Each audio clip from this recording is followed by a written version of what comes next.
Hello, class, and welcome to week 5. We are past the halfway point of the course, going by really fast. So make sure that you guys are keeping up on the readings and on the videos, that you're not falling behind. This is the point where it starts getting really crucial that you're staying on task and staying up to date with all the readings and all the other materials, just to make sure that it doesn't build up and you guys finish the course strong. But in addition to that, in addition to it being past the halfway point, this week has some really, really interesting and pertinent stuff, not only to, I think, just the realm of academics and of the integration of psychology and theology, but also to your own life as well, as you're just endeavoring to create your own personal worldview and making sense of the world around us. And with that, the weekly theme this week is going to be revolving around sin.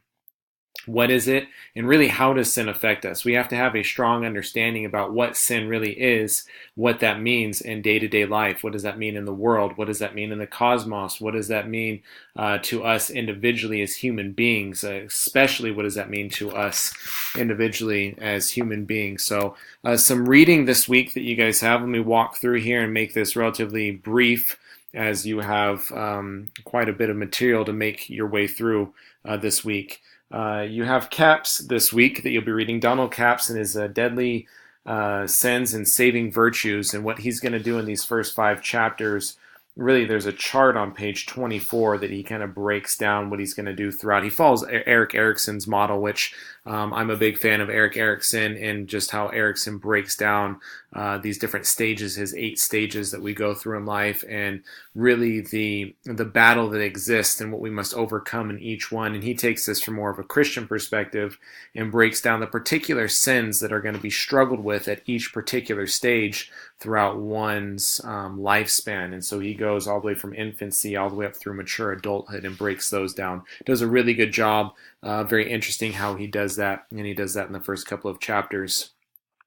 Walter's chapter 2 and 3 you've already read. Just briefly review it as he talks about the fall and he talks about sin and the entrance of sin, because that's really what we're looking at this week.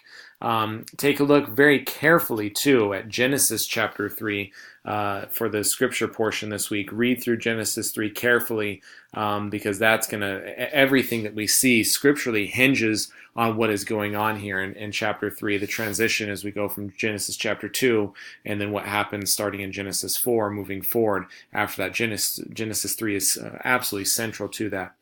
You'll also read Keller, chapters 1 through 4, Walking with God Through Pain and Suffering. Very intimate book, very helpful book, one that I've personally relied on as I've went through just some suffering and tragedy in my own life, and looking at coming to terms with understanding suffering in the lens and in the context of a Christian worldview. So you have the first 4 chapters: the culture of suffering, the victory of Christianity, the challenge to the secular when it comes to suffering, and the problem of evil. And really, chapter 4, as he addresses the problem of evil, that is really going to be just central to not only your worldview, or what I pray your worldview would be, and that we are able to understand that, but one that is going to be able to withstand what so many other people, I think, had a worldview that wasn't able to withstand. The problem of evil is one that is constantly used to attack Christianity, to attack deism for that matter. Again, it's that old adage: if there was really a God, would he really allow these things to happen? And so this is where it really gets important that our worldview is able to make sense of these things. God most certainly is good, as the scriptures proclaim. God most certainly is doing good things. Christ has come to save his people. All of these things are going on, but we still have to reconcile, right, what we see going on in the world today. And there is much evil and suffering in the world, and that's where I think that this week is going to be so important to your own personal worldview, in addition to your academic study of the integration of psychology and theology. So you have 2 sermons here. So again, I hope that I really do hope and know that I do pray that you are blessed by these materials. You're spending time in some really good books. You're spending time in God's Word in chapter 3. And then you also have 2 sermons that you're going to go through. Creation in the fall, and giving you a very good understanding from a really good perspective on that. And then also a really good one addressing this issue in Genesis. There's a lecture here that's done very well on sin and psychopathology and having categories for that as we come across things like severe mental illness, understanding that through a biblical world lens, a Christian world lens, and being able to conceptualize these things in a way that we're able to be both biblical and Christian in our understanding and in our treating of them as well. So what does it mean for a person to struggle with mental illness, severe mental illness, psychopathology, and what is that relationship to sin? This video will help out. So make sure that you're going through these materials carefully. Make sure you're using these materials. You're going to have to use these materials not only for your discussion board, but also for the paper this week. Paper's a little bit lighter this week than last week, but let's take a look at those as well.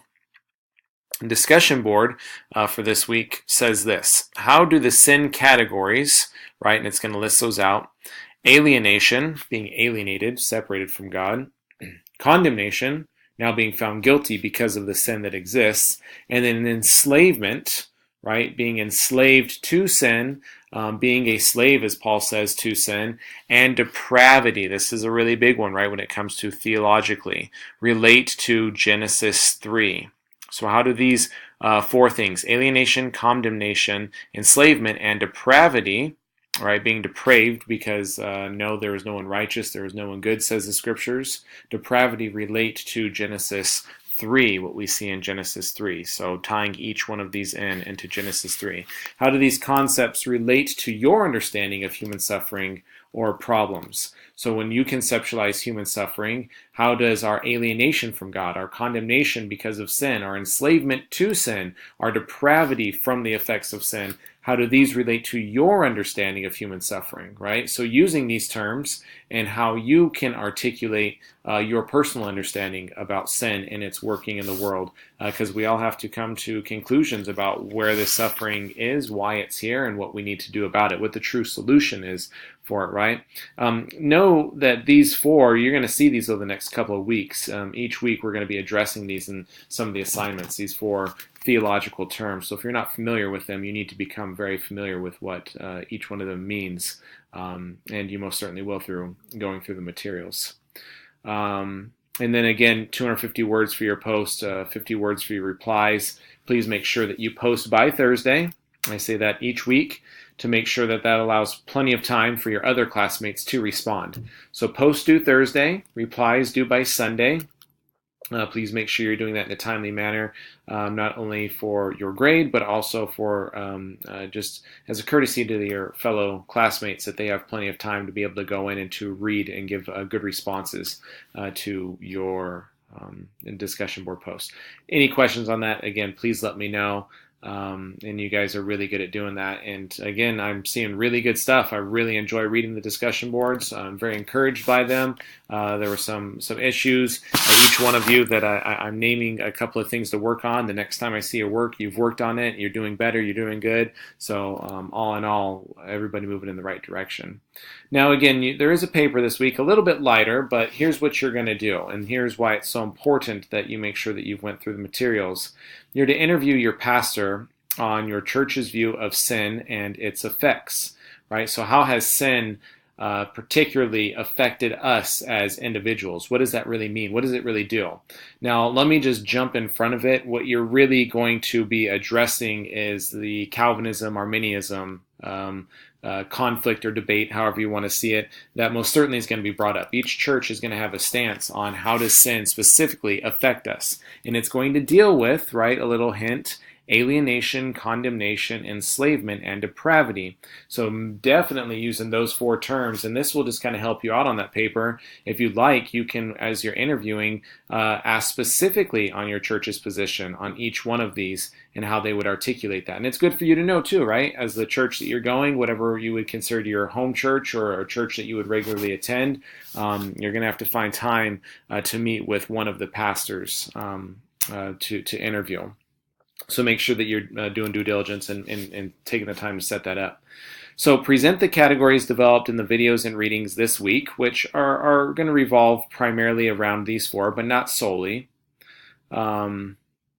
regarding this week, and have your pastor discuss how these relate to your church's theology of sin. So really that's what we're looking at this week. So in a broad sense, we're looking at what is your church's theology of sin. In a more specific sense, how would your church go on to explain how each one of these directly relates to an individual, referring to the effects of sin on them.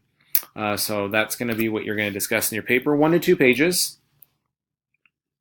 1 to 2 pages should be sufficient for it.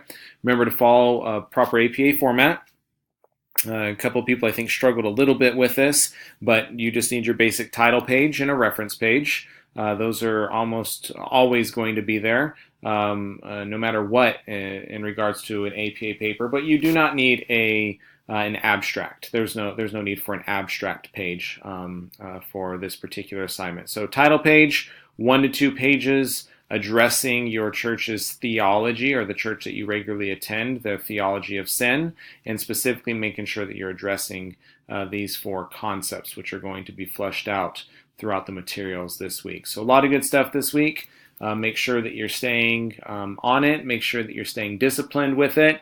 It's not overwhelming as long as you chunk it out a little bit each day, If you need help with anything, please let me know. Again, I look forward to reading the discussion board, engaging with you guys. Definitely interested in seeing this sin reflection paper and seeing some of the conclusions that you guys have come to, and what you're seeing from your particular church, and putting that together. So let me know if you guys need anything, and I'm here for you to help in any way that I can. I do pray for you guys regularly, and I'm just, I got to say, I'm very encouraged by a lot of the material that you guys send in. I get the privilege of reading through your guys' spiritual walk and journey as you're developing, right, this more biblical worldview, and it's very encouraging on my end. So I just want to share that with you. And again, have a great week 5, past the halfway mark, and I will be checking in with you guys soon. Have a great week.